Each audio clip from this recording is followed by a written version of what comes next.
Assalamualaikum, saya Dania Rizky Salsabila dari kelompok 5 yang dimana beranggotakan Abdul Hamid, Agreta Cinta Firatania, Ahmad Maulana, Muhammad Hikam Araji, Muhammad Imam Noval Jayadiningrat, dan Putri Nurrahmawati. Di sini saya akan membuat video penjelasan tentang kasus korupsi yang ada di Indonesia, yang dimana kami mengambil judul tentang korupsi bansos COVID-19.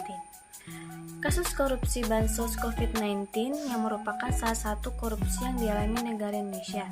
Di masa pandemi COVID-19 saat ini, pemerintah pusat maupun pemerintah daerah telah menggelontorkan anggaran dalam rangka penyelenggaraan bantuan dana bansos bagi warga yang kurang mampu dan dampak COVID-19 itu sendiri bersumber dari anggaran pendapatan belanja negara, yang dimana anggaran pendapatan belanja negara berasal dari utang yang digali pemerintah untuk menambal defisit anggaran tahun 2020.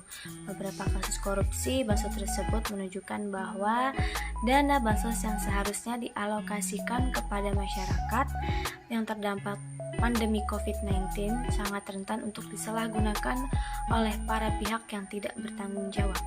Menurut Koordinator Divisi Korupsi Politik Indonesia, Corruption Watch menyatakan bahwa penyebab terjadinya penyalahgunaan dana bantuan sosial disebabkan oleh beberapa hal. Pertama, database yang kacau, di mana hal ini terjadi dikarenakan data penerima bantuan sosial yang simpang siur. Selalu terjadi penerimaan ganda dan data yang fiktif. Kedua, lemahnya pengawasan dan audit untuk meminimalisasi penyelewengan dana bantuan sosial. Hal tersebut disebabkan karena pemerintah tidak membuat skema yang serius untuk mengawasi dana bansos mulai penyaluran hingga pelaporannya. Apa dampak yang terjadi pada korupsi bansos COVID-19? Dampaknya merupakan korupsi bansos di tengah wabah pandemi COVID-19 tidak hanya sekedar merugikan keuangan negara. Adanya penyalahgunaan kewenangan demi keuntungan pribadi atau kelompok tertentu sangat mengancam kehidupan kelompok rentan dan masyarakat yang kurang mampu menjadi sasaran program tersebut. Bagaimana solusinya? Tindak pidana korupsi saat pandemi dapat ditekankan dengan transparansi keuangan yang jelas.